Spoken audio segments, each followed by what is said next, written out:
ती पहिल्यांदा नाही आई झाली आहे, ती चक्क तिसऱ्यांदा आई झाली आहे, मी क्लिअर करते. हो हो हो, करेक्ट करेक्ट. बरं, तिसऱ्यांदा मग ही 2 मुलं कुठे आहेत तुझी? हो, एकाचं नाव होतं मनीषा आणि मुलीचं एक मुलगी होती घेतलेली, मनीषा तिचं नाव होतं, आणि दुसरा जो मुलगा होता त्याचं नाव होतं आशिष. होय होय, क्या बात. सो असे दोघं जण आशिष, होते. मनीषा आणि रुंजी नाव. रुंजी असं.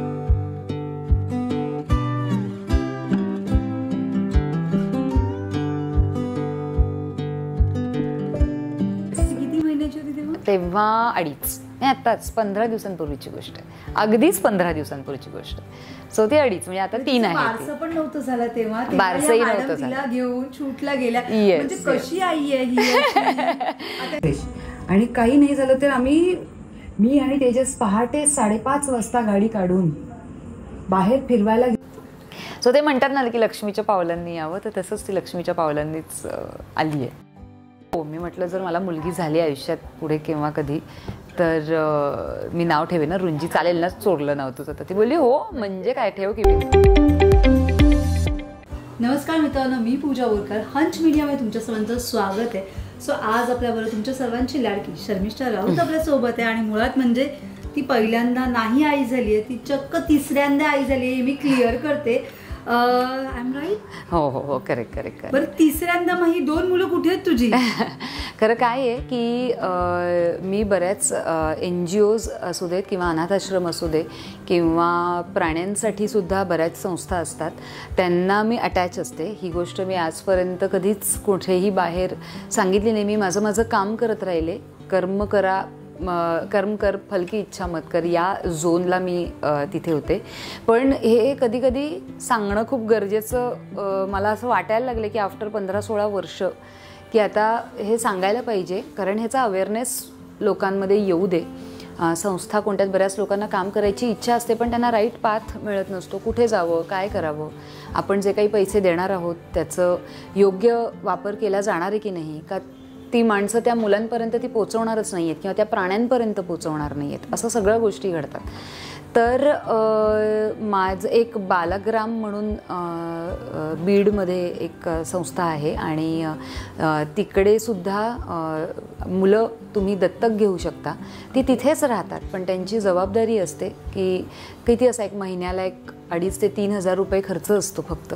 इतकं छोटंसं त्यांचा खर्च असतो, जो आपल्या खर्चापेक्षा म्हणजे आपला जो आयुष्यातला खर्च आहे त्याच्यापेक्षा अगदी पॉईंट मधला हा खर्च असेल. त्यामुळे तिथे ती मुलं तुम्ही दत्तक घेऊ शकता आणि त्यांचा 10वीपर्यंतचा खर्च, मग खावण्याचा असू दे, त्यांचा शिक्षणाचा असू दे, त्यांची प्रगती पुस्तकं तुम्हाला पोचत असतात. तुम्ही जाऊन तिथे भेटू शकता, त्यांना तुम्ही घरी आणू शकता, इथे आणून काही दिवस ठेवू शकता, परत त्यांना तिथे सोडायचं असतं. अशा अनेक गोष्टी तिथे घडत असतात. तर त्यामुळे अशी मुलं आणि बरेच अजून कर्वे स्त्री शिक्षण संस्थेचं पण एक आहे की जिथे ज्या मुली आहेत, ज्या वयात येणाऱ्या मुली आहेत, त्यांना लिटरली मी कर्वे स्त्री शिक्षण संस्थेची मी स्टुडंट आहे. मी HNIMR जी कॉलेज आहे, म्हणजे कमिन्स कॉलेजचंच कॉलेज एक, तिथून मी MBA केलं. सो आम्हाला त्यावेळेला एकदा टूर देतात, त्यावेळेला तिथे असलेल्या मुलींचं आयुष्य बघून खूप असं हे वाटतं की अरे, सॅनिटरी नॅपकिन घ्यायला सुद्धा त्यांच्याकडे कधी कधी पैसे नाही आहेत, जी बेसिक गरज आहे मुलींची. आणि अजूनही ते कापडाचा वापर करतायत. तर ते असं होतं की यार, हे तर त्यांना मिळालं पाहिजे ना, हे बेसिक आहे जे मिळालं पाहिजे. आणि त्याचा खर्च जर बघितला तर हा खूप कमी आहे, म्हणजे आपल्या तुलनेत तर फारच कमी आहे असं आहे. तर त्यामुळे अशा पद्धतीने मी 2 मुलं, एक मूल 5वीत होतं, 5वी ते 10वी त्याचं शिक्षण करून दिलं आणि राहणं खाणं पिणं सगळं, आणि एक 1ली ते 10वी. पण या सगळीकडे कधीच कुठेही माझं नाव नाही आहे. सगळीकडे माझ्या आजीचं नाव आहे, हिराबाई क्षीरसागर म्हणून, माझ्या आईची आई. ती आता नाही आहे, तर तिच्या नावाने मी हे सगळं केलं. पण हा विषय मी कधीच काढला नाही. कदाचित कमेंटमध्ये असं येतील, मग तेव्हा काढला नाही तर आत्ता कशाला बोलताय, मग फेम पाहिजे का, ट्रोलिंग करायला काही पण चालतं. पण माझा हा हेतू, आत्ता जे मी तुझ्याशी ऑफ द कॅमेरा बोलता बोलता आपला हा विषय निघाला आणि म्हणून मी ते बोलले, कारण मला अचानक स्ट्राईक झालं की बरेच असे लोक आहेत ज्यांना मदत करायची आहे, तर कशा पद्धतीने करायची, काय करायची, तो मार्ग मिळत नसतो. असे बरेच लोक आहेत. आणि अजून एक उद्देश म्हणजे एक छोटंसं, म्हणजे आपण कुठे ना कुठे आपण पैसा आपण खूप खर्च करतो. आपण एक जेवण जेवायला गेलो बाहेर, तर मला नाही वाटत की साधं व्हेज जेवण 5-6 लोक जरी एका चांगल्या नामवंत रेस्टॉरंटमध्ये गेलो तर 2,500-3 हजाराच्या खाली बिल होईल. म्हणजे प्रश्नच नाही, ते होणारच. फक्त काही अशा मुलांना डोनेट करा, हा फक्त एक छोटासा उद्देश या सगळ्यामधून होता. एक्झॅक्टली, बाकी काही नव्हतं. कारण आपण या समाजात राहतो, माझं कायम म्हणणं आहे, आणि त्या समाजाला आपण काहीतरी देणं लागतो. तर मनुष्य प्राणी असू देत किंवा प्राणी असू देत, सो दोन्हीकडे आम्ही ते करतो. आणि त्याच्यावरच बेस आम्ही गणपतीत सुद्धा आमचा उपक्रम गेली 2 वर्ष चालवतोय की पेढे, लाडू, मोदक वगैरे काहीही आणू नका. तुम्ही घरी प्रसाद बनवला असेल तर तो एक तुमची आवड म्हणून घेऊन या, पण अदरवाईज प्राण्यांसाठी कॅट फूड, डॉग फूड किंवा काही नाही, किंवा वह्या, पुस्तकं लहान मुलांसाठी अनाथ आश्रमांसाठीचा इथे एक ठाण्यावर 3 नाक्याला सिग्नलची शाळा आहे. तिथे मी आणि तेजस जाऊन एवढं सगळं दरवर्षी ते जे आलेलं असतं ते आम्ही डोनेट करतो. आणि ज्यांना कळत नाही की काय आणायला पाहिजे, कारण त्यांनी कधी dog food, cat food purchase केलेलं नाही आहे, मग त्यांना आम्ही अशी विनंती करतो की पैसे ठेवा, आम्ही त्याचं हे करून पुन्हा डिक्की भरून मग त्यातून फूड विकत घेतो, कॅट फूड, डॉग फूड, आणि शेल्टरला जाऊन देतो. Last year and still I remember की वही पुस्तकांचंही तू सगळं केलं होतं. करेक्ट. आणि हे हा एक वेगळा उपक्रम आहे आणि ही वेगळी गोष्ट आहे माझ्या. एक्झॅक्टली. अंगावर लिटरली शहार आयुष्यात असं काहीतरी करून जे समाधान, जे सुख मिळतं, हो, ते खूप वेगळं आहे. ते नक्कीच वेगळं आहे. आणि ते प्रत्येकाने कधी ना कधीतरी अनुभवावं. म्हणजे खरंच तुम्ही अनुभवात तो दिवस वेगळा जाईल, ती सुरुवात दिवसाची खरंच वेगळी जाईल. जेव्हा तुम्ही एक छोटीशी गोष्ट जरी अगदी चालता, म्हणजे छोटंसं वेफरचं पाकिट हे तरी जाता जाता कोणाला दिलं ना, तो एक वेगळा आनंद असतो. अगदी. म्हणजे मी असं म्हणेन की कायम आपण कुठेही, आता आमच्या इथे डोसा, रस्त्यावर बनवणारे डोसा, इडलीवाले वगैरे असतात, तर किती लोकही येतात, लहान मुलं येतात, किती उभे असतात बघत. तर तुम्ही जेव्हा गरम खाताय, तर काय किंमत आहे त्याची, की त्याला उलट त्याचं पोटभर होईल, त्याला तेवढं द्या खायला प्यायला. त्याचा परिवार असेल तिकडे, 4 लोक असतील तिकडे, तर एका डोशाची किंमत काय असू शकते. आणि ते तुम्ही दिलं तर त्यावेळेला ना तुमच्या पोटात तो एक डोसा जेव्हा तुमचा जाणार आहे ना, तो इतका समाधानकारक जातो. म्हणजे करून बघा हा प्रयोग, फार मजा येईल आणि फार वेगळंच सुख आणि समाधान मिळेल. त्याच्याकडून जी ब्लेसिंग मिळते ती वेगळीच. ते माझे स्वामी बसलेत हिशोब करायला. सो कट्टू, now congratulation. Thank you so much. कसं वाटतं? आणि हे कोणाला माहितीच नाहीये मॅडम प्रेग्नेंट आहेत, मॅडम चान्स घेतात, थोडंसं बाळ पोटात आहे, कोणाला बऱ्याच लोकांनी त्याच्यावर मला हे केलं, विचारलं सुद्धा की अरे तू काय एवढी जाडी दिसतेस, तू काय एवढं. तर ऑब्व्हियसली 6व्या-7व्या महिन्यापर्यंत तर तुमचं पोटच दिसत नसतं वगैरे, त्यामुळे तुम्ही काम करता. आणि जेव्हा मी टेलिव्हिजनला काम करायचं तर ऑफकोर्स मला ते सगळं लपवून त्या सगळ्या गोष्टी ऑफकोर्स करायच्या असतात, कारण ते कॅरेक्टर प्रेग्नंट नाही आहे ना त्या ह्याच्यातलं, त्यामुळे ते आम्हाला फक्त क्लोज हे ते याच्यावर आम्हाला करायचं, तर आम्ही ते सगळं करत होतो. त्या ह्याच्यामध्ये काम केलंस? तरी बघ, मी तरी 7 महिने मी काम केलं. सो त्यामुळे, कारण मला नंतर कॅमेराची सावली पडलेली आहे, त्यामुळे सगळ्या गोष्टी रेडी झालेली आहे. ते पडतं, पण फरक खूप पडतो. 8 महिने मी प्रेग्नेंट असताना आय वॉज वर्किंग, आणि लिटरली ते आता सगळं जाणवतंय की अरे तू नखरे काय करते, तू स्टाईल काय मारते, तू कुठून बघितलं, कुठून, तर हा तू घेऊन कॅमेरा घेऊनच होतो. ते सगळं पडतं. येस, आपण म्हणतो असं, पण नाही, त्या सगळ्या गोष्टी इम्पॅक्ट पडतो. आणि आता तुला काही वर्षांनी ते सगळं दिसणार आहे. हो, ते सगळं दिसणार आहे. आता थोडी हळूहळू मोठी होतीये ती, तर एक चेंजेस दिसायला लागले. ती मजा येते एक चेंजेस बघताना तिच्यामध्ये,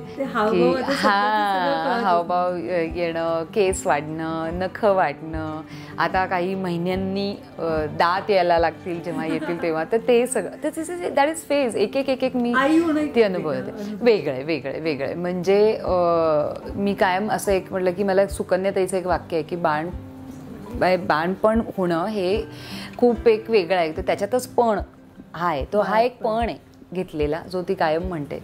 तर ते त्या पद्धतीचं आहे.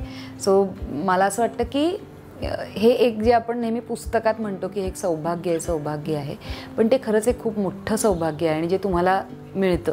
आणि त्याच्यासाठी मला असं वाटतं की हे मी आधीसुद्धा अनुभवलं, कारण चिकू माझ्या लाईफमध्ये आली होती, म्हणजे माझी मांजर. सो मी कायम माझ्या सोशल मीडियावरनं सांगत आली आहे की मला आई तू आधीच बनवलंयस, म्हणजे की मला हे फक्त म्हणजे सांगायचं याच्या मागचा हेतू आहे की तुम्ही फक्त जन्म द्यायला पाहिजे मगच आई पण तुम्ही अनुभवू शकताय का, आणि असं आहे का, तर नाही. अनेक अनाथ आश्रम आहेत, अनेक हे आहेत, अनेक लोकांना काय म्हणतात त्याला मेडिकल कंडिशन्स आहेत ज्याच्यामधनं ते जात असतात आणि त्यांना ते मिळत नसतं. पण आपण असं म्हणतो ना, नाही 9 महिने आणि कळा सोचल्यावर काही असं नाही.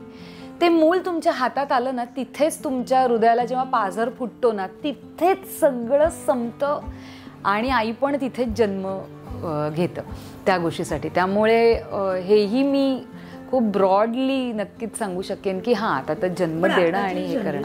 करिअर ओरिएंटेड भरपूर आहे आणि डेफिनेटली आता ज्या पद्धतीने महागाई चालू आहे, सगळ्याच गोष्टी आहेत इन जनरल. तर तू काय सांगशील की त्या मुलींना ज्यांना हो पण नाही वेळ मिळत आहे, we are not getting time because आजकालचं स्ट्रेस एवढं आहे, खूप आहे, आणि बॉडीवरचे प्रॉब्लेम्स एवढे आहेत सगळ्यांच्याच, त्यामुळे एक तर सगळीकडे आपल्या मुंबईचं वातावरण एक तर कमाल चालू आहे सॉलिड. सो त्या सगळ्यामध्ये की नाही ते मेंटली प्रिपेअर नाही आहेत या सगळ्यासाठी, असेही काही बॅलन्स न्यू जनरेशन त्यांना काय सांगू? सी कसं आहे ना, 2 गोष्टी आहेत. एका एजला गेल्यानंतर तुम्हाला असं खूप जाणवतं की हे खूप रुटीनचं होऊन गेलेलं आहे आणि काहीतरी एक ॲड ऑन करायला पाहिजे का, असाही विचार करणारी लोक आहेत. किंवा हा विचार तर अजिबातच करू नका की आपण मूल जन्माला घालतोय कारण त्याने आपल्याला म्हातारपणी सांभाळावं. हा विचार तर कधीही न करता मुलाचा चान्स घ्यायचा असेल तर तो घ्या, किंवा दत्तक घ्यायचं असेल तर घ्या, पण हा विचार करू नका की हे आम्हाला म्हातारपणीचं आमची आधाराची काठी. असं नसतं आणि असं नसावं. तुम्हाला आत्ता गरज आहे, तुम्ही ती मुवमेंट, ती एक फॅमिली कंप्लीट व्हावी म्हणून एखादी गोष्ट करता आहात, म्हणून आपण त्यांच्यावर बर्डन देऊन आपण काय करणार. आजच्या जगामध्ये जर मला आठवलं तर मला असं आठवतं की 17-18 वर्षाची जेव्हा मी झाले तेव्हा माझं विश्व वेगळं व्हायला सुरुवात झाली होती आपोआप. मी शिक्षणासाठी बाहेर पडले होते, मी हॉस्टेलमध्ये राहायला लागले होते, मी पुण्यात गेले होते. सो तेव्हाच माझं विश्व वेगळं झालं होतं. आणि तेव्हा जर आई वडील म्हणाले असते की आता माझी मुलीला मी सोडतोय दुसरीकडे, आता मला कोण, किंवा या वयामध्ये सुद्धा माझे आई वडील म्हणाले की आता काय करायचं, तर त्यांना त्याच्यासाठी नाही ना आपण जन्माला घातलंय. ते आपली फॅमिली कंप्लीट व्हावी, आपल्याला तो अनुभव घ्यायचा असतो, आपल्याला ते एकत्र छान राहायचं असतं, त्यांच्यासाठी आपल्याला काहीतरी करायचं असतं. सो ही एक वेगळी भावना आहे पेरेंट म्हणून, ती एक वेगळी भावना आहे. ती डोक्यात असेल तरच तुम्ही जन्म द्या. आणि दुसरी महत्त्वाची गोष्ट की आत्ता इतकं जे तू विचारलंस की खूप फास्ट लाईफ झालेलं आहे, तर मी म्हणेन की याचा सारासार विचार करा की गरजेचं आहे का. असं काहीही नाही की जसं मी म्हणाले की येस 30-40च्या नंतर असं वाटायला लागतं एका धकाधकीच्या आयुष्यातून करिअर करत करत करत जेव्हा आपण, तर तेव्हा आपल्याला खरंच कधीतरी असं वाटतं की कोणाची तरी गरज आहे अजून एका मेंबरची. पण असं कधी कधी कोणाला नाहीही वाटत. असं वाटतं की नाही आम्ही दोघं हम दो काफी है आणि आम्हाला काही नको. पेट, मी म्हणेन पेट पाळा. मी जे केलंय म्हणजे माझं लग्न झालं तेजस बरोबर म्हणून, पण समजा जर माझं लग्नच झालं नसतं तर माझ्याकडे 2 ऑप्शन, म्हणजे मला ऑलरेडी चिकूने ते आईत्व म्हणू, ममत्व म्हणून ते मला सगळं तिने मला कम्प्लीटच केली होती, म्हणजे प्रॉपर कम्प्लीट केली होती. कारण ते सांभाळतानाच तुम्हाला कळायला लागतं की सगळं लहान मुलांसारखं आहे, फक्त त्यांची लग्न लावून द्यायची नसतात आणि त्यांची शिक्षण करायची नसतात, बाकी सगळं चिकूच होतं. नखं वाढली का तर हो, तिच्या अंगावरची फर वाढली का तर हो, तिचे दुधाचे दात पडले, ते माझ्या बेडमध्ये पडले होते, तो दातही मी ठेवलेला आहे. सो त्यावेळेला दात येताना त्यांची होणारी चिडचिड, त्यांना आलेला ताप, त्यांना सतत काहीतरी चावावंसं वाटतं, ती गोष्ट, हे सगळं सारखं आहे. म्हणजे मी आत्ता जे अनुभवते ना ते माझं असं झालं की अरे हा हे मी चिकूच्या वेळेला केलेलं, हे मी चिकूच्या वेळेला केलेलं. कित्येक औषधं ही ह्युमन असल्यामुळे मला ती तिथे देता आली. आणि आता मला माहिती आहे की हां उलटी साईडला डोमस्टाल द्यायचं आहे ना, ओके माहिती आहे, कारण मी चिकूला दिलेलं आहे. मला हे करायचं नाही, मला माहिती आहे, हो मला माहिती आहे हे त्या वेळेला दिलेलं आहे. सो अशा बऱ्याच गोष्टी आहेत. तर मी असं नक्कीच सांगेन की जर तयारी नसेल तर प्लीज ती जबाबदारी घेऊ नका. कारण आणि जर जबाबदारी घ्यायची आहे तर ती शेवटपर्यंत काय म्हणतो आपण त्याला, कसलीही अपेक्षा न ठेवता निरपेक्ष ते केलं पाहिजे तरच. कारण तुम्ही तुमच्या मुलाची, तुमच्या मुलीची जी आपण म्हणू की एक उडान आहे ती तुम्ही थांबवू नाही शकत ना. उद्या त्यांना वाटलं की नाही अमेरिकेत जायचं आहे किंवा ऑस्ट्रेलियात जायचं आहे, सेटल व्हायचं आहे कुठेतरी जाऊन, तर तुम्ही काय सांगणार आता म्हातारपणी मला कोण सांभाळायला, तर तू नको जाऊ, तू इथे थांब. नाही. त्यामुळे बरेच आपल्याकडे अशी लोकं असतात की नाही मेरे बुढापे का सहारा वगैरे, असं तर मुळीच करू नका. आणि बरं तसं विचार जरी करत असाल तर तुम्ही कधी कोणाचा सहारा बनलायत का? हा पहिला मुळात हा पण मुळात पहिला विचार. आणि दोघंच जण राहणारे ते पण छानच असतात की म्हणजे आम्हाला आत्ता हे सौभाग्य स्वामींच्या कृपेने मिळालं, आमच्या पदरी मूल आलं म्हणून.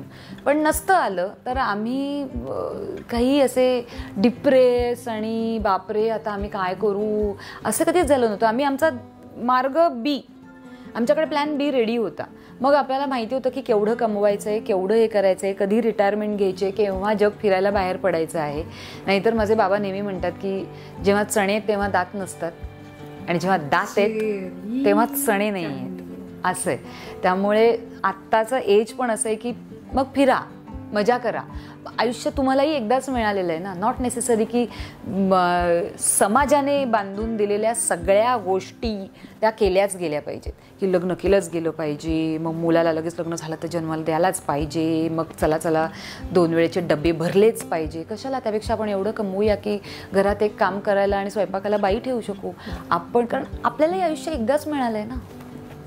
बरं मला एक विचारायचं आहे, ज्या 2 जी आधीची मुलं होती ज्यांना तो दत्तक घेतले त्यांच्याबद्दल काही शेअर कर.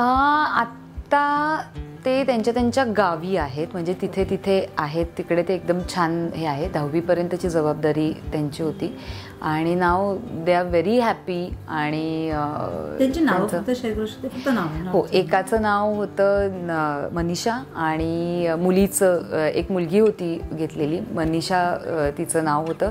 आणि दुसरा जो मुलगा होता त्याचं नाव होतं आशिष.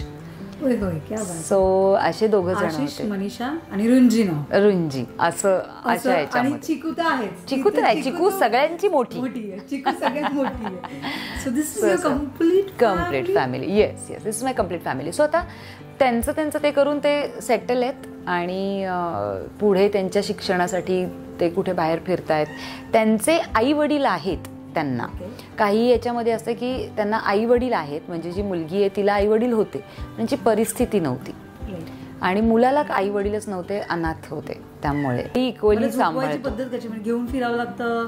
नाही, काही याच्यामध्ये हे अशी पद्धत आहे, काही ठिकाणी फिरायला लागतं. कधी आता हे आलेलं आहे त्याच्यात ठेवा किंवा मग खालीच थोपटा, मांडीवर ठेवा, असे मल्टिपल आम्ही आयडिया टास्किंग चालू आहे. तिथे कम्फर्टेबल आहे. आणि आमचं असं होतं की बाई झोप आता आणि आम्हाला झोपू दे.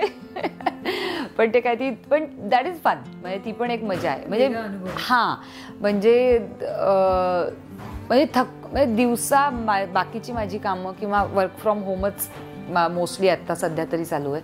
त्यामुळे ते एक आहे. आणि ही कमिटमेंट अशी होती की ही कमिटमेंट खूप आधी घेतली होती, जी मिनी सिरीजची होती ती खूपच आधीची होती आणि ती तेव्हा थांबली आणि ती नेमकी हिच्या पायगुणामुळे ती ऑन झाली. तर आमचं असं झालं की ती आत्ता ऑन झाली आहे, असं काय करत म्हणजे आता. आणि ती जेव्हा आम्ही ती घेतली होती कमिटमेंट तेव्हा रुंजी आयुष्यातच नव्हती. म्हणजे किती आनंद एकत्र यावे. सो ते म्हणतात ना की लक्ष्मीच्या पावलांनी यावं, तर तसंच ती लक्ष्मीच्या पावलांनीच आली आहे. एक पण एक गोष्ट आहे, I want to share something. आमच्या बिल्डिंगमध्येच एकाने एक कपल होतं, they are trying for baby, पण त्यांना नाही झालं. सो त्यांनी एक बाळ दत्तक घेतलं, एक मुलाला दत्तक घेतलं. तो खूप छान आहे मुलगा, इज लाईक फर्स्ट क्लास वगैरे सगळ्या गोष्टी आहेत. यू कॅन बिलीव्ह त्या मुलाच्या पायगुणाने लगेच ती प्रेग्नेंट झाली. हो, असं खूप जण माझे खूप मित्रमैत्रिणींची अशी केस आहे की त्याच्यामुळे ती झाली. हो. तिला तर 2 बाळ आहेत, सो स्वीट आहे तो moment किती छान. एकदम एकदम एकदम एकदम. आणि ते हे खूपच, मी म्हणून म्हटलं ना की त्याच्यासाठी काही तुम्हाला 9 महिन्यांच्या काळासोचाची काही गरज नसते, काहीच गरज नसते. ते बाळ हातात आलं आणि तुम्ही माणूस आहात आणि त्या ह्याच्यातच ते कनेक्शन इतकं मस्त बनतं की तुम्ही त्या लगेच ते एक होऊन जाता तुम्ही त्या. बरं, रुंजी नाव हे कोणी डिसाईड केलं? रुंजी मी डिसाईड केलं नाव. आणि ते पण असं की मी अबोली मालिका करायला जेव्हा सुरुवात केली होती 3 वर्षांपूर्वी, त्यावेळेला प्रतीक्षाताईची माझी भेट झाली आणि आम्ही गप्पा मारल्या. 3 वर्ष आम्ही एकाच मेकअप रूममध्ये होतो. सो तेव्हा आमची गप्पा मारता मारता मी म्हटलं की अरे तुझ्या मुलीचं नाव काय? तर ती म्हणाली की रुंजी. तर मी म्हटलं अगं किती गोड नाव आहे हे. तर ती बोलली हो. मी म्हटलं जर मला मुलगी झाली आयुष्यात पुढे किंवा कधी तर मी नाव ठेवेन ना रुंजी, चालेल ना? चोरलं नाव तुझं? तर ती बोलली हो म्हणजे काय, ठेव की बिंदास. आणि आम्हाला काही ध्यानीमनी नव्हतं, म्हणजे 3 वर्षांपूर्वी काही संबंध काहीच लेटर वगैरे घेऊन किंवा नाही 2 नाव मर्ज करतात. नाही तसं काहीच केलं नाही. सो मग मी घरी येऊन तेजसला सांगितलं. हे सगळं 3 वर्षांपूर्वी घडलेलं आहे. म्हणजे तेव्हा डोक्यात पण नव्हतं की म्हणजे मुलगी होईल, मुलगा काही माहिती नव्हतं असं. पण म्हणजे तेजस मात्र नक्की नेहमी म्हणायचं मला की मुलगी झाली तरच राहायचं, जर मुलगा झाला तर माहेरी निघून जायचं. कारण त्याला मुली भयानक आवडतात. आणि आपल्याकडे समाजात उलट असतं. लोक हे म्हणतात की मुलगा झाला तर घरात थांब, नाही तर मुलगी झाली तर माहेरी निघून जायचं. पण आमच्याकडे उलट होतं. तेजसला इतकं मुलींविषयीचं ते प्रेम आहे. म्हणजे मुलगाही असा काही आम्हाला प्रॉब्लेम ॲब्सोल्युटली असा काही नाही. पण गमतीचा भाग हा असा आहे की तो म्हणतात ना की म्हणते सासरकडची लोक नाही का म्हणतात क्षमा, सुनांना कसं छळ करतात त्यांचा की म्हणे मुलगा झाला तरच थांबायचं, मुलगी झाली तर घ्यायचं आणि माहेरी निघून जायचं. तसं म्हटलं आता तो म्हणाला मी उलटा आहे म्हणे, मुलगी झाली तरच थांबायचं, घराच्या बाहेर जायचं. म्हटलं हो किती आणि तो खूप मुलं वेड आहे. हा म्हणजे लहान बाळ, मुलगा मुलगी डझंट मॅटर, बट लहान बाळ बापरे म्हणजे मी काय आहे तितका तो आहे. म्हणजे उलट आहे त्याच्याकडे. तो जरा आईवाला झोन आहे आणि मी बाबावाला झोन आहे. आता कोणाला घाबरणार रुंजी, हा मोठा टास्क माझ्याकडे, तुझ्याकडे ते ठरलेलं आहे. तो सगळ्यात जास्त लाड करणार, तो खूप लाड करणार. आणि मी माझ्या घरात उलट, मी कितीही काहीही बोलू, माझ्या नवऱ्याचा एक आवाज आला ना की हे उचलून ठेव, तो ते लगेच उचलून ठेवणार. मी 10 वेळा ते उचलून ठेव नाही. आमच्याकडे उभे मला तेजसला आणि तिला सांभाळावे लागणार आहे. तू विचार कर. ऑलरेडी मी तेजसला सांभाळतेय. Very nice. सो मला असं म्हणणं आहे की हे बघतो ऑलरेडी शेड्यूल तुझं टाईप केलं, पण प्लीज त्या बाळाला 6 महिने तरी नको शूटला घेऊन जा. ॲटलीस्ट 6 महिने. लोक नाही ग एवढ्या लावून सावंतवाडीला वगैरे 2 महिन्यांवर कोण घेऊन जातो का? जर डॉक्टर म्हणालेत आपल्याला की गो अहेड, तुम्ही इंटरनॅशनल ट्रिप करू शकता, तर मग का नाही जायचं? सायन्स एवढं पुढे गेलेलं आहे. मग काही नाही. रस्त्यावरची मुलं काय करतात, जी ह्याच्या खाली आहेत हे आपले चोचलेत, ते जे सिग्नलच्या खाली असतात त्यांची लहान बाळं असतात, ते कोणत्या अवस्थेत तिकडे असतात, त्यांना काय मिळत असतं माहिती नसतं, त्यांना डॉक्टरांचे डोस पण मिळत नसतात, काही मिळत नसतात, तरी ती मुलं सर्वाईव्ह करतात अँड दे फाईट. मग आपले लाड का? आपल्याकडे जर 4 गोष्टी आहेत तर आपण त्या गोष्टी द्यायच्याच त्यांना, पण त्यांना टफ पण बनवणं आपल्या हातात आहे ना. जर घरातच करून ठेवलं तर मग बाहेर गेल्यावर एक शिंका आली आणि पावसाळा बदलला आणि उन्हाळा आला की झालं आजारी. मग असं नाही. आज आपल्याकडे त्या सगळ्या सुखसोयी आहेत, तर आपण त्यांना त्या द्यायच्या, त्यांचे लाडही तेवढेच करायचे, त्यांना जपायचंही तेवढंच. नो डाऊट की हे करायचं आहे. ते त्यांच्या नशिबाने आपल्या घरात जन्माला आलेले आहेत आणि अशा घरामध्ये आलेले आहे की त्यांना त्या सगळ्या गोष्टी, त्या पूरक गोष्टी, त्या पोषक गोष्टी त्यांना त्यांच्या नशिबाने त्या मिळणार आहेत. त्यांची इम्युनिटी वाढवण्यासाठी तुम्हाला गोळ्यांची नाही पडली पाहिजे ही. आणि ज्या वेळेला मला अजूनही आठवतं की पहिलं वॅक्सिन झाल्यानंतर मी डॉक्टरांकडे गेले होते आणि डॉक्टरांना मी विचारलं होतं की जर मी आत्ता माझं असं काम आहे, नाही तर मी जाणार नाही, मी तिला घेऊन घरी थांबेन आणि मी माझ्या टीमला पाठवेन, तर मी काय करू? तर डॉक्टर म्हणाले की दुसरं ते मला म्हणाले की पहिलं वॅक्सिन झालंय शर्मिष्ठा, एक मस्त इंटरनॅशनल ट्रिप बुक कर आणि ती मस्त अमेरिकेला घेऊन जातेस का तिला, 16 तास ती फ्लाईटमध्ये थांबू शकते, इतकं त्यांच्यामध्ये इम्युनिटी आणि आहे. ते म्हणाले की आपण ही गोष्ट करतो किंवा काय करतो. मी म्हटलं की हां यार हे पण आहे. तर ते म्हणाले आणि तुला इथेच भारतातल्या भारतात तुला महाराष्ट्र पण ओलांडायचं नाहीये, त्यातल्या त्यातच करायचं आहे ना, म्हणजे अगदीच नाही राहिली. सुंदर ठिकाणी बरं सुंदर म्हणजे कोकण माझं सासर आहे अगं, आणि कुडाळ. एक्झॅक्टली तिकडे मिळणार. त्यामुळे आणि यू वोंट बिलीव्ह की ती इथे घरात जितकी शांत नाही राहिली ना, ती तितकी कोकणात जाऊन एकदम शांत राहिली.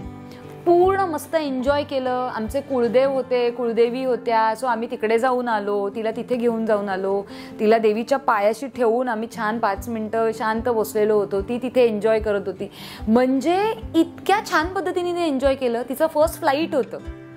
सो फर्स्ट फ्लाईट येताना आम्ही गोव्यावरनं आलो, तर मला सारखी धाकधूक होती की आई शपथ. जाताना ट्रेनने गेलो आणि ते पण ट्रेनचा एक्सपिरियन्स तिला ह्याच्यामध्ये. हो म्हणजे का नाही घेऊन जायचं, का नाही करायचं, बेधडक मस्त त्या ह्याच्यामध्ये फुल झालं. येताना फ्लाईट त्यांना ट्रेनने घेऊन गेलो आणि AC ट्रेन आहे. आज जर भारताने आपल्याला सोय करून दिलेली आहे देन वाय नॉट. एक्झॅक्टली एवढं चांगलं आहे. गाडी काढून घेऊन गेली. 18 तासांचा प्रवास दरदड करण्यापेक्षा बर्थवर झोपवलेली चांगली नाही का तिला कंपार्टमेंटमध्ये. फक्त मी एवढंच केलं की AC फर्स्ट क्लास बुक केलं की जेणेकरून माझ्याबरोबर 2 पॅसेंजर आणि आम्ही त्या एका कंपार्टमेंटमध्ये. तेवढंच मला तो कम्फर्ट झोन होता. पण तेवढ्या याच्यामध्ये ते मी हे केलं. कुचकी आई म्हणून काय म्हणू, म्हणजे एखादी असे गाडी बोल्ड आई. कशाला आईची धडधड करायची, दूध पाजा परत धडधड होणार, त्याच्यामध्ये परत उलट्या होणार, त्याच्यातून परत ते सगळं कोणी सांगितलंय. छान AC मस्त, आपण पण छान बाहेर खिडकीतून बघतोय, बाळाला खिडकीतून काहीतरी बाहेरचं दाखवतंय, छान मस्त मजा करत जायचं. गाडी बंद पडली, टायर पंक्चर झाला, काय करणार आहे तुम्ही, काही नाही. तिथे काहीतरी आपल्याला खाणं पिणं येतच राहतं ट्रेनमध्ये, ते आपण खातो पितो मजा करतो. फ्लाईटला येतानाचा प्रॉब्लेम नव्हता. मला फक्त असं झालं की हिला कानाला दडे बसतील का, काय होईल का, थोडंसं त्याची मला काळजी होती. पण मॅडम ज्या ढाराढूर झोपल्या त्या डायरेक्ट 1.5 तासांनी घरी आल्यावरच डोळे उघडले कुठे आले मी. आणि आल्यावर जी रडायला लागली की बाहेर जायचंय, तिला बाहेर जायचंय, सतत बाहेर जायचंय. मी म्हटलं बाई बरी माझ्यावरच आहे बटक भवानी. मला वाटत ना ती 1 वर्षानंतर घरात, 1 वर्ष काय झालं ती आता घरात थांबत नाही, तर 6 महिन्याने तू तिला ऑन लोकेशन शूटला वगैरे. हो नक्की. आणि मला ते आवडेल करायला. काय आहे, तुम्हाला फक्त बघावं लागतं की जिथे तुम्ही घेऊन जाणार आहात ते अगदी घाणीत नाहीये ना. तेवढं तर अवेअरनेस आपल्याला ठेवावाच लागतो. तो आपण ठेवतोच की हा बाबा हॉटेल बुक करताना एक चांगलं स्वच्छ व्यवस्थित असलेलं हॉटेल बुक करूया, जिथे बाकीचं सगळं सामान घेऊन जायचं. तिच्या बॅग्स, तिचं स्टरलायझर, तिचे सगळ्या दुधाच्या सगळ्या बॅग्स असू देत, तिचे सगळे डायपर्स, तिचे सगळी औषधं. बरं मी जिथे जाईन तिथे एक ओळखीचे कोणतरी निघून तिथला पिडियाट्रिशियन, सो मी सावंतवाडीचा पिडियाट्रिशियनमध्ये सुद्धा मी बोलून ठेवून दिलं होतं ओळखीने.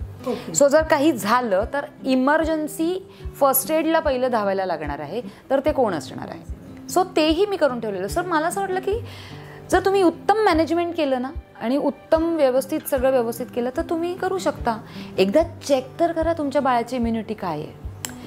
प्रत्येकालाच ते करायला मिळेल असं नाही आहे, पण जर माझ्या बाळाची निघाली चांगली तर त्यांनी करायला पाहिजे. जर ती नाही निघाली तर ते नाही. झालेला बेबी किंवा व्हॉटेवर 2-4 वर्षाची असली त्यांची इम्युनिटी चांगली असते. आपण असते मिनरल वॉटरच द्या, बिस्लरीज द्या, या सगळ्या गोष्टी आपण असतो की त्या तेव्हाच्या तेव्हा आपण त्या करायच्या. ज्या माझं असं म्हणणं की जेव्हा जी गरज आहे ना ती करूया. पण जर नाही मिळालं काही तर ऑप्शन काय करायचं हे पण आहे ना. आता याचा अर्थ असा नाही होत की मी कायम बाहेरचीच कामं आता घेतच फिरायची आणि चालू ठेवायचं. पण असं काहीतरी काम त्याच वेळेला आहे ना, तिच्याच पायगुणाने आलेलं आहे ना, मग ते कसं सोडायचं आणि का सोडायचं. बरं उद्या ते जे काम करणार आहोत ते काम करूनच आपण तिच्यासाठीच सिक्युरिटी बनवायचे ना, पैसे तिच्यासाठीच कमवायचे. मग ती आली म्हणजे ये तो ऐसी बात हुई की अरे लक्ष्मी दरवाजे पे और तुम अभी मुंह धोने की बात कर रहे हो. हे कुठून आलं. आणि नंतर म्हणायचं अरे लक्ष्मी आली आमच्या घरी, लक्ष्मी आली कुठे आहे, काय करते. पण ही खरी गोष्ट आहे. हा म्हणजे मला असं झालं की घेऊया डिसिजन, घेऊया. काय होईल, थोडेसे आजारी आपल्याला कळायला लागतं. पूर्ण आजारी पडेपर्यंत आपण नाही आई म्हणून वाट बघत, मी पण नाही वाट बघत. इमिजिएट मला कळलं इथे धोका आहे, चल मागे, नाही जायचं आपल्याला, नाही जायचं आपल्याला. जर ती तेव्हा त्या मोमेंटला जर आजारी पडली असते तर इमिजिएट मी तिला घेऊन आले असते. नेक्स्ट टाइम तू ती रिस्क घेणारच नाही. एक्झॅक्टली नाहीच घेणार. मग वर्षभरानंतर घेईन मी ती रिस्क. मॅडमने आता 2 महिन्यातच सांगून टाकले, छान झालेलं आहे. I am okay. 3 महिन्याची तयार आहे, 4था महिना चालू आहे तिचा.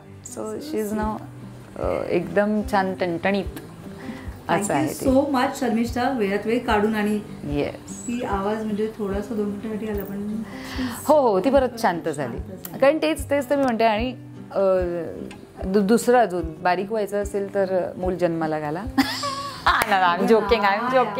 हे बघ बारीक झाले मी अशी. हे तुझं बारीक होणं वगैरे तुझं ते आहे म्हणून. हो, ऍक्च्युली हे स्ट्रेस वाला आहे. जे काही मी आता दिसते की कशी काय, कुठून आलं काय वगैरे. मी हा प्रश्न कायम माधवी निमकरला विचारायचे. म्हणलं कुठून आलं ग बाळ, कुठून? कधीच मला गाडी नाही दिसलीस, कधीच मला काही दिसलं नाही, कुठून? म्हणजे आता तर 9 वर्ष झालं. हो, कुठे आहे, कोणत्या अँगलने वाटते अजिबात नाही. असे आणि अनेक लोक आहेत की काय याच्यामध्ये. त्यामुळे so I am basically I am blessed की माझा चेहरा कधीच जाड होत नाही. So I am blessed. जीन्समध्ये माझं जीन्समध्ये, त्यामुळे त्याचं काय नाही. सो थँक्यू सो मच वन्स. थँक्यू पूजा. आणि रुंजीला खूप सारं प्रेम. आणि ती आता दिसणारच आहे, आम्हाला भेटणारच आहे. त्यामुळे इथे नाही, ती सेटवर सुद्धा भेटणार आहे. आता भेटण्याची गोष्ट नाही करत ती, आता नेहमी आम्हाला भेटत राहणार. येस, 110%. ती तू सांगायची गरज आहे, तिनेच 100% दिलेलं आहे. तिने गो हेड केलेलं आहे की आई मला यायचंय, ओके चल. सो एन्जॉय करे सगळे मुमेंट. आणि मस्त मस्त छान छान आता लवकरात लवकर नवीन प्रोजेक्ट घेऊन ये. येस, आम्हाला आता जास्त दिवस तुला स्क्रीन पासून लांब ठेवायचं नाही. नाही, अजून एक नवीन मालिका येते. सो ती लवकर आता कळेल. त्याच्यामध्ये तू आहेस काय? नाही, मी काम ऑन कॅमेरा म्हणजे ऍक्टर म्हणून कुठल्या मालिकेत किंवा कुठल्या? मी मिनी सिरीज मध्ये एक छोट्या माझ्या जे आहे त्या मिनी सिरीज मध्ये मी एक छोटासा झीची आता जी येईल त्याच्यामध्ये मी एक कॅमिओ केलेला आहे. Thank you so much. मजा आली गप्पा. Yes, thank you so much. Thank you.